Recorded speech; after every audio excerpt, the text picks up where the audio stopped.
take this off? You have to be good. You have to be good, Bubba's. Okay.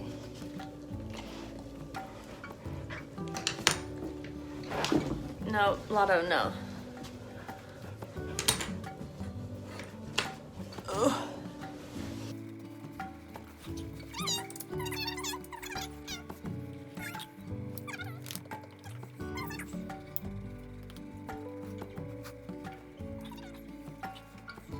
I actually took a bath this morning, but I wasn't about to wash my hair, so sorry, not sorry. At least you guys have a clean version of me. If you don't have your coffee, please go grab that, pause, and come back. Oh, Grounds and Hounds, don't forget. I will put the link below. If you guys haven't had any of the Grounds and Hounds, you've got to do yourself a favor and order some. It's delicious. This morning, I didn't know what I wanted to talk about. Like usual, I'm always last minute procrastinating. I text my friend Kyle. I refer to him as my friend Kyle, but you guys know who he is now, so it's no longer my friend Kyle, it's just Kyle. And if you don't know him, you better get to know him. I said, hey, what are some vlog ideas? And he gave me like 800 ideas, and I was like, oh, like that's a lot. Now I'm overwhelmed. I was thinking about it, and he had some really, really good thoughts. And so, because of that, I'm going to make him do some vlogs in the future. I'm gonna outsource some to him. So this first part isn't anything Kyle said to talk about. It's something that I noticed this week. Actually, I've noticed it a lot, but I kind of thought about it this week, I guess. But a lot of times whenever I post pictures of Jeffrey and me just on my personal Facebook page, a lot of people will say, you know, there's nothing like a marriage when you're best friends, blah, blah, blah, you and Jeffrey are best friends, blah, blah, blah, blah, blah, blah, blah, blah, blah. And while I appreciate the sentiment and they think that, you know, we have a great marriage, which we do, we're not best friends. And he will be the first one to tell you that. And I remember the first time he ever said that, I was super offended. Like, how dare you? Like, I better be your best friend. But the reality is that he has a title and I have a title that is so much better than best friend. He is my husband, and that encompasses everything. He doesn't need to be my best friend. That kind of goes a little bit into what I wanted to talk about today. Kyle and I have known each other for a few years, and we've seen each other go through some of the worst times, some of the hardest times, some of the grossest times. We've seen each other pretty much, you know, at our worst and also at our best, which is, you know, the great thing about continuing a friendship. Hey, your face is in the way. Goodness gracious. One of the things that we always say to each other when something bad is happening or we feel like our world is crashing down around us, and even if it's not really, if it just feels like that, we have this saying that we repeat to each other. He says, you know, one line, I say the next, he says the next, I say the next. The saying goes like this: God will never send an unarmed soldier into a war that they cannot win. And what I mean by this is you can get through anything you're going through with integrity, dignity, and the ability to stay clean. So, I'm gonna say it again slower because sometimes it's a little hard to wrap your mind around it, but God will never send an unarmed soldier into a battle or a war that they cannot win. And what I mean by that is you can get through anything you're going through with integrity, dignity, and the ability to stay clean. That has been kind of like our mantra, if you will, for the last 3 years of our friendship. And literally, all it takes is one person saying, God will never, and then we immediately know what to do. And it kind of resets your brain, or resets our brain at least. There's a lot of instances where we've used this, but one in particular that I'm thinking of is I always save notes for when people tell me things that I like or whatever, and something that I want to be able to reference in the future. And so I have a whole bunch of notes of things that people have said. And today, when I was thinking about this topic, I went back through my notes to find this particular instance from something that Kyle has said to me 2.5 years ago. And I was struggling with acting out and being afraid that I was gonna kind of turn back into the old person I had been. And it was when Jeffrey and I broke up for like a week because he kind of had like this freak out moment where he wasn't sure what he wanted. And, you know, my usual MO to not feel pain at that point was to get attention from somebody else. I talked about it in a vlog 2 weeks ago. You know, attention from men was my downfall, and also how I, you know, coped a lot of the times. When this happened, I was talking to Kyle about how I don't want to go back into that routine. I don't want to go back into that, you know, those old behaviors. And I'm going to read to you something that he said.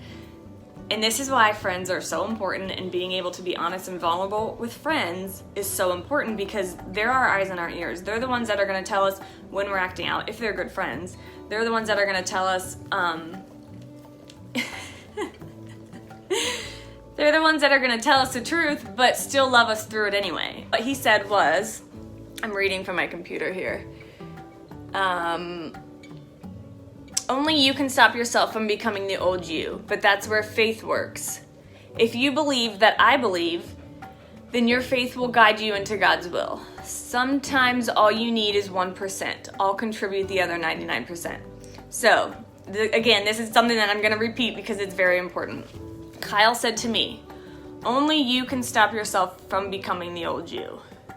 But that's where faith works. If you believe that I believe, then your faith will guide you into God's will. Sometimes all you need is 1%.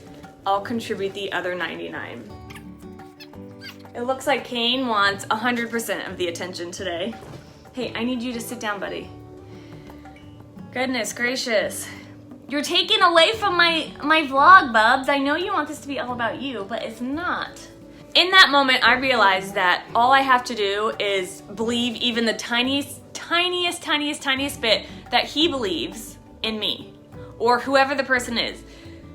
At any given moment, it could be Jeffrey, it could be Kyle, it could be Danny, it could be Tasha, it could be any of my friends, any of the Katies that I know, Karen, it could be anybody.